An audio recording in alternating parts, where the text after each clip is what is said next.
Hello everyone, and welcome to my channel. Before we begin, for those of you who are new to my channel, this is where I share my experiences and the values of life, helping each and every one of us become better every day.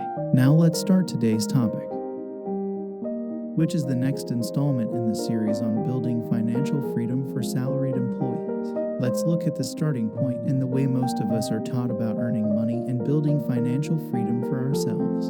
From a young age, most of us go to school to equip ourselves with general knowledge. And from that general knowledge, we prepare for a bigger goal, getting into university. Once we get into university, we will have a profession. And after graduating from university, that profession will help us get a job. And most people, after getting a job in their field of study, work for a salary. And every month we use our salary to make ends meet. The journey will end here. And unconsciously, many of us will be trapped in a loop of spending every penny we earn. If your salary is $1,000, you will spend $1,000. If it is $2,000, you will spend $2,000 and you will upgrade your lives accordingly. And so, we will not have any savings, and because of that, we will have to keep working. In this way, we cannot even consider doing a different job. Unfortunately, this loop will continue throughout your lives, and many people are stuck at this first level. Some people will reach the second level where they break out of this loop, where our salary increases gradually, and we have a surplus that we can use to put into a savings account. However, accumulating wealth takes a very long time to achieve financial freedom, and in some cases, we may not have enough time to reach the day we achieve financial freedom. Unfortunately, the majority of people will stop at level 1 or 2. Besides the tremendous effort from ourselves, we need to determine safe and effective paths, combined with a strong mindset, so that we can achieve financial freedom. That's why I'm sharing with you a parallel path to help you develop a mindset that's appropriate for these difficult but worthwhile journeys. First of all, to achieve financial freedom, it means we have to earn a lot of money in some way. And to earn money efficiently, we must understand the root essence of money. There are many definitions of money, but the definition that I find most accurate and helpful is that money is just a medium of exchange to facilitate the exchange of value. That means behind some money that we receive, there is always a certain amount of value that we have exchanged, and someone who receives that value will give us a corresponding amount of money in return, and we will use that money to exchange for something else. It may sound simple, but from these basic concepts, we can explain a lot of things. We will see that if we want to earn a lot of money, the most effective way is to create a lot of value. It could be a huge value for someone. For example, if you are a doctor who saves the life of someone in critical condition, obviously, they will be willing to pay a very high price for the value we are creating. For example, when making a film that provides entertainment value, each ticket may only cost a few tens of thousands, but the entertainment value it creates for many people will result in a large amount of revenue. The larger the value created, the greater the amount of money we receive in return. Of course, there are other factors such as marketing activities or how we price our values that contribute to earning money. Money is essentially based on the exchange of value. The larger the value created, the more money we will receive. Understanding this fundamental root of money helps us explain many things in life. For example, we understand why families and society encourage us to go to school to gain knowledge and expertise in a certain field. The knowledge and expertise we gain will create value for someone or for a certain industry. And as long as that industry still needs the value we provide, we can continue to earn money. By understanding these basic principles, we can identify new sources of income instead of focusing solely on what will generate money. We can rephrase the question more accurately: what value can we create for others? If we can create value for others, then money will naturally follow. We are looking for the second answer, which is to make money, or, more precisely, to create value.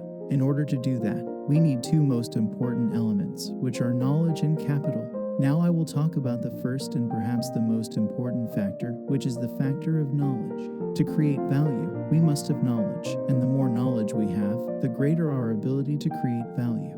The term knowledge that I am using here is not limited to expertise, but also includes issues such as information and even relationships. All of these combined are called knowledge. And as we understand a field more and have more information, we will gradually begin to recognize unresolved issues. And what people need is to see opportunities. When we see opportunities and problems, knowledge will help us identify solutions. And when we bring a solution to a problem that people are facing, we are creating value. And when we create value, in one way or another, we will automatically make money, and that will be the most ethical and sustainable way to make money. Another important thing is that we need capital to realize our ideas. Capital and knowledge are like steering a ship. First, we need to know how to steer the ship. And it's not just limited to the skill of controlling the ship. We need to know how to navigate, how to determine the position, which is the knowledge factor that I mentioned earlier. However, if we have knowledge but no fuel, the ship cannot run. Fuel is the capital factor in this story. The more fuel we prepare, the safer and smoother our journey will be, and the higher our goal will be achieved. The most effective way to accumulate capital is to increase revenue and reduce expenses during periods when we do not have passive income. We have to rely on active income sources, and the biggest income source at this time is likely the salary. This job will also be subject to the law of exchange value. Earlier, I shared with you that if we want to earn more income, we need to find ways to create more value for our company. And with healthy companies, their management will immediately recognize and compensate us accordingly for the value we create. If not, we can always move to a healthier company. In addition to our main jobs, if we still have free time, we can also work on creating more value and thus receive more income. By managing our expenses wisely, we can accumulate more savings. The key here is still to continue to learn and improve our knowledge. So the next question here is, where do we find the time to improve our knowledge? To answer this question, let's take a look at a common schedule for working individuals. Basically, we all have a total of 24 hours in a day, minus an average of 8 hours for sleeping, 8 hours for work, and approximately 10 hours for commuting and preparing, which means we've already lost 18 hours. That leaves us with only 6 hours of free time, which includes time for eating, personal hygiene, and other basic necessities, which realistically leaves us with only 4 to 5 hours. Let's observe around us and see that most people use that time for leisure activities like going for coffee. We need to face the reality that if we want to have time to improve and accumulate knowledge, to build additional sources of income, we only have one precious resource: time. Cutting out leisure activities is the only way to invest this time in gaining more knowledge. I hope that especially young people are aware that our time is limited. And if we don't have determination, we may easily lose this valuable time to leisure activities. To build financial freedom, we need the determination to cut out these activities because we cannot have both comfort and financial freedom simultaneously. That's an unrealistic expectation. When you avoid leisure activities, not only will it help you save money, but it will also give you more time to accumulate a second type of asset, which is knowledge. With knowledge, naturally, it will help us create more value, meaning you will earn more money. Therefore, during this period, please do not rush into investment activities. If we don't know what to invest in, quietly accumulate these two types of assets until we have enough knowledge and information. Then we will automatically start to see potential and safe opportunities. This is the most effective path to financial freedom. I want to emphasize that money and knowledge are always the two important factors we need to have beforehand when entering any investment activity.